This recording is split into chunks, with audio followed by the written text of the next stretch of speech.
നമസ്കാരം. മാനേജ്മെന്റ് ക്യാപ്സ്യൂൾസിലേക്ക് സ്വാഗതം. നിങ്ങളൊരു ഭർത്താവോ അച്ഛനോ ആയിരിക്കും. പക്ഷെ അതുകൊണ്ട് മാത്രം കാര്യമില്ല. അതുകൊണ്ട് നിങ്ങൾ ആ ഗ്രഹത്തിൻ്റെ നാഥനാവുന്നില്ല, ലീഡറാകുന്നില്ല. നിങ്ങൾ ഉത്തരവാദിത്വം ഏറ്റെടുക്കുന്നുണ്ടോ എന്നുള്ളതാണ് അവിടെ ചോദ്യം. നിങ്ങൾ ഉത്തരവാദിത്വം ഏറ്റെടുക്കുന്നില്ലെങ്കിൽ ആ വീട്ടിൽ ആരാണോ ഉത്തരവാദിത്വം ഏറ്റെടുക്കുന്നത് ആ ആളാകും സ്വാഭാവികമായിട്ടും ലീഡർ. ഭാര്യയാണ് ഉത്തരവാദിത്വം എടുക്കുന്നെങ്കിൽ ഭാര്യയാകും. ഇനി നിങ്ങൾ വീട്ടിലെ മൂത്ത മകനായിരിക്കാം. ആ മൂത്ത ആണ് എന്നുള്ളത് കൊണ്ട് നിങ്ങളൊരിക്കലും ഒരു ലീഡറാവുന്നില്ല. ആ പ്രായത്തിൻ്റെ മൂപ്പ് കൊണ്ട് അല്ലേ, ഒരിക്കലും നിങ്ങളൊരു ലീഡറാവുന്നില്ല. ചിലപ്പോൾ ആ വീട്ടിലെ ഇളയ ആളായിരിക്കാം ആ വീട്ടിലെ എല്ലാ കാര്യങ്ങളിലും ഉത്തരവാദിത്വം ഏറ്റെടുക്കുന്നത്. എല്ലാ കാര്യവും അച്ഛൻ്റെയും അമ്മയുടെയും ചികിത്സാ കാര്യം, മറ്റ് സഹോദരങ്ങളുടെ വിദ്യാഭ്യാസ കാര്യം, വിവാഹകാര്യം, ആ വീട്ടിലെ ദൈനംദിന ജീവിതം മുന്നോട്ട് കൊണ്ടുപോകുന്നതൊക്കെ 5-6 മക്കളുള്ളതിനകത്ത് ഏറ്റവും ഇളയ ആളാണ് നോക്കുന്നെങ്കിൽ ആ ആളായിരിക്കും ലീഡർ. ആ ആളിലേക്കായിരിക്കും കൂടുതൽ, ആ ആളിനെ ആയിരിക്കും ഏറ്റവും കൂടുതൽ ആൾക്കാർ ആ വീട്ടിലെ എല്ലാവരും ഡിപ്പെൻഡ് ചെയ്യുന്നത്. ആ ആളിനെ ആയിരിക്കും അവരുടെ കാര്യങ്ങൾക്ക് വേണ്ടി ഉറ്റുനോക്കുന്നത്, ആശ്രയിക്കുന്നത്. അതേപോലെ തന്നെ നിങ്ങളുടെ ജോലി സ്ഥലത്ത് നിങ്ങൾ MD ആയിരിക്കാം, ചീഫ് എക്സിക്യൂട്ടീവ് ഓഫീസർ ആയിരിക്കാം. നിങ്ങൾ ഉത്തരവാദിത്വം ഏറ്റെടുക്കുമോ? നിങ്ങൾ ഉത്തരവാദിത്വം ഏറ്റെടുക്കുമെങ്കിൽ മാത്രമേ നിങ്ങൾക്ക്, അല്ലെങ്കിൽ നിങ്ങളൊരു ഡെസിഗ്നേഷനിൽ മാത്രം ഒതുങ്ങും. നിങ്ങളൊരു ക്യാബിനിൽ ബോർഡൊക്കെ വെച്ച് കറങ്ങുന്ന കസേരയിൽ മാത്രം AC റൂമിൽ ഇരിക്കുന്ന ഒരാളായി മാത്രം മാറും.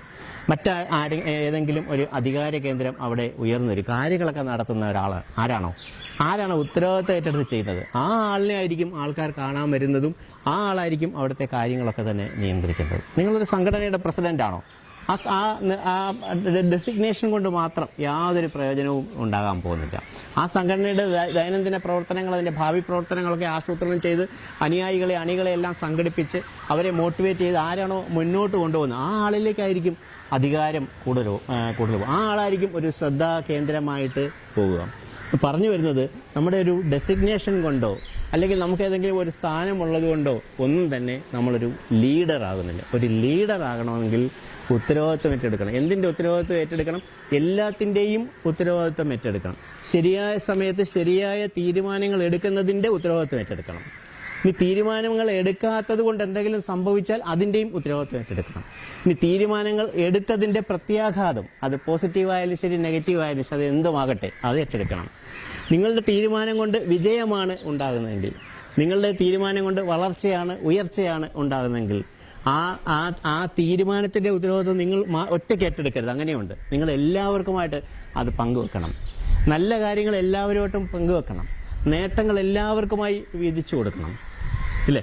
നല്ല കാര്യങ്ങളെല്ലാം. അതേസമയം പരാജയമാണ് ഉണ്ടാകുന്നെങ്കിൽ അത് ഒരു യഥാർത്ഥ ലീഡറിന്റെ ഉത്തരവാദിത്വമാണ്.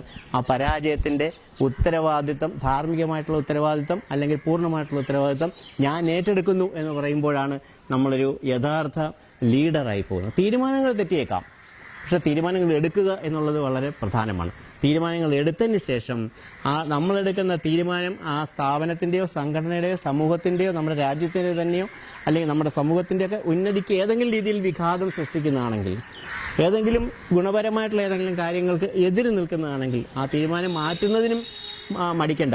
ആ തീരുമാനം മാറ്റുന്നതിനുള്ള ഉത്തരവാദിത്വവും നമ്മൾ ഏറ്റെടുക്കണം. നമ്മുടെ പ്രവർത്തനം മൂലം അശ്രാന്തമായ പരിശ്രമം പോലെ ഒരു സംഘടനയ്ക്കോ ഒരു സ്ഥാപനത്തിനോ വലിയ രീതിയിലുള്ള ഉയർച്ചയും വളർച്ചയൊക്കെ ഉണ്ടാകുമ്പോൾ നമ്മളോടൊപ്പം പ്രവർത്തിച്ച ആ ടീമിന് എല്ലാവർക്കുമായിട്ട് ആ വിജയം പങ്കുവെക്കണം.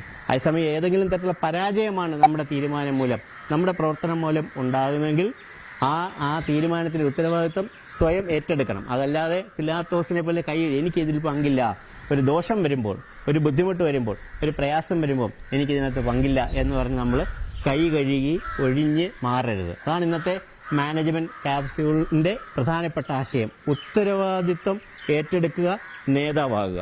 നന്ദി, നമസ്കാരം.